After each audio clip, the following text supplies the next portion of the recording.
Here's our keynote speaker. Naomi Jackson is the author of Starside of Bird Hill, a novel published by Penguin Press that focuses on the coming of age of two young sisters as they move from Brooklyn to live with their grandmother in the Barbados.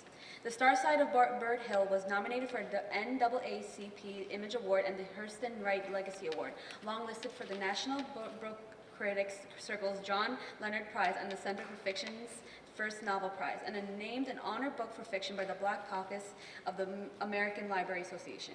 Naomi is a graduate of Williams College, and her work has appeared in literary journals and magazines in the United States and abroad. I am thrilled to introduce you, Naomi Jackson.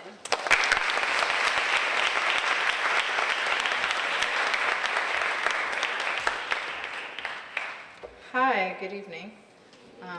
It's so lovely to be here. I come from a Black church tradition, so it warm my heart that you actually said goodnight, and I said goodnight. So it means so much for me to be here in this room, in this space. I actually came to Girls Right Now's, my first time at Girls Right Now was last year when Roxane Gay gave that amazing keynote. And I knew Roxanne a little bit, and I met her that night, and I never thought that the next year I would be up here doing this. So for all the young women in the room, just know that your journey, your destiny is intact, and you don't know where your journey is going to lead you. So it's a pleasure and an honor to be here with you tonight. I told you I came from the church, so I'm going to tell you what I'm going to tell you, what I'm going to tell you, and then I'm going to tell you, and then I'm going to tell you what I told you. All right, so the first thing that I'm going to do is read a poem by Audre Lorde called Stations, and then I'm going to read a little talk. Because I'm a novelist, just know the talk is actually real. It's not fiction. So Stations by Audre Lorde. Some women love to wait for life, for a ring in the June light, for a touch of the sun to heal them, for another woman's voice to make them whole, to untie their hands, put words in their mouths, form to their passages, sound to their screams, for some other sleeper to remember their future, their past.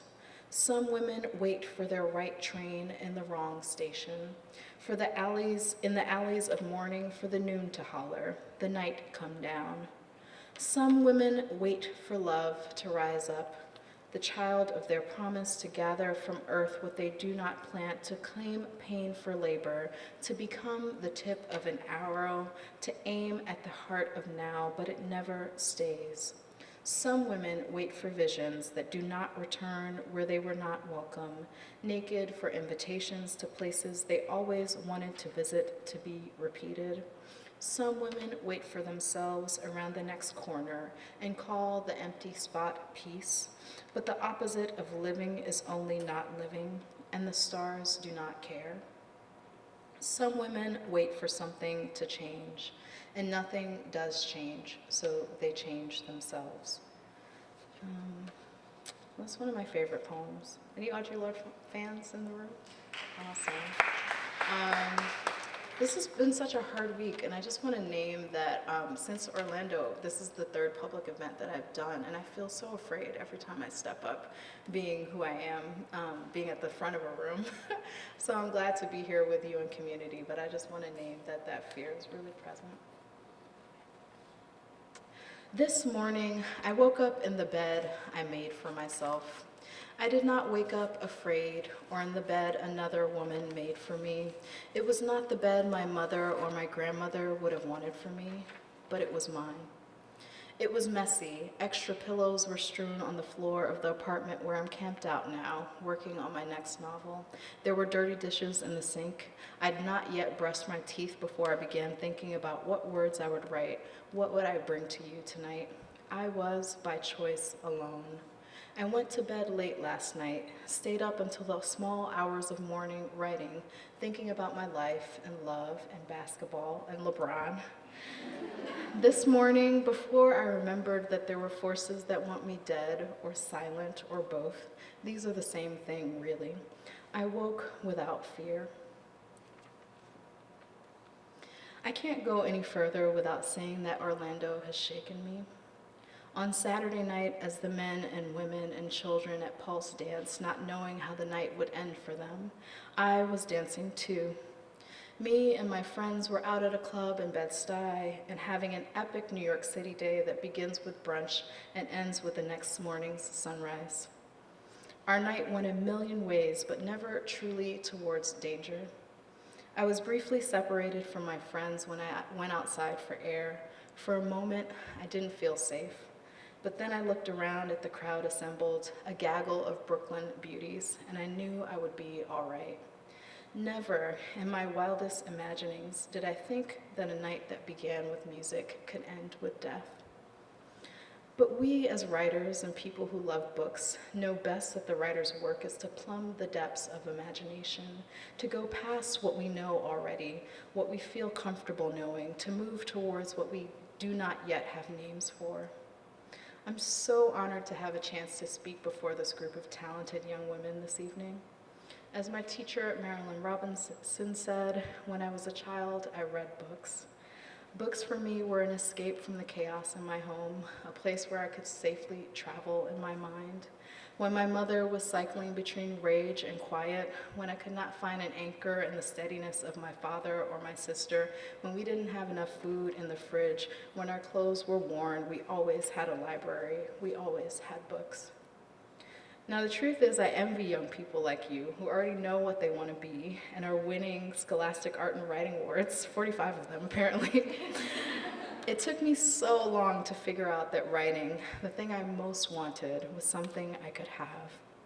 I knew that when I told stories, people laughed. When I wrote them down, people were moved by them. What I did not know is that I could make a life as a writer, or that my stories were ones that people wanted to read. I was lucky enough to hear the legendary Toni Morrison in conversation with Ta-Nehisi Coates and Sister Sonia Sanchez just a few blocks from here at the Ambassador Theater on Wednesday. The room felt quiet as Toni told the story of how she became a writer. She was writing a 4-letter word that begins with the letter F on a wall with her sister. They didn't make it to the 3rd letter before their mother bust out of the house demanding that they stop and clean it up.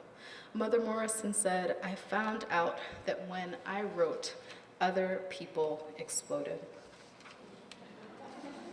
Did you guys hear that? I found out that when I wrote, other people exploded. Even though I liked to write and loved to read, I didn't know that people like me could be writers. Picture this. It's the summer of 1999. I'm not yet 19 years old, and I'm interning like some of you for an arts organization in Brooklyn. It's the summer of my first everything, the first time I kiss a girl, my first cigarette, the first time I thought I could be a writer. I just read an article by Jackie Woodson in Essence magazine. This is before Jackie was famous. Jackie compared her experience pledging, AKA, and coming out as a lesbian, writing famously, "Neither pledging nor coming out was easy." I never forgot her words, and I will never forget that meeting Jackie opened up a life to me that had previously been closed. Here was a woman who looked like me, who was a writer. Like it was her job, which she did every day. And she was not white, and she did not come from money, and she did not pretend to be anyone other than who she was. She was Black, she was a lesbian, and from Brooklyn, and my sister's soror. I'd never imagined that someone who was like me, or like my sister for that matter, could write books, or that there would be an audience for those books when I was done writing them. I'm more encouraged these days than I am afraid. As I stand before you tonight, I'm encouraged by the bravery you show in your writing. I'm encouraged that the world wants a story like my novel, which is about 2 Black girls from Brooklyn. I'm encouraged because our girls and their words are in the world. Congratulations, my most sincere congratulations to the young women in this year's graduating class. I know you'll make us proud.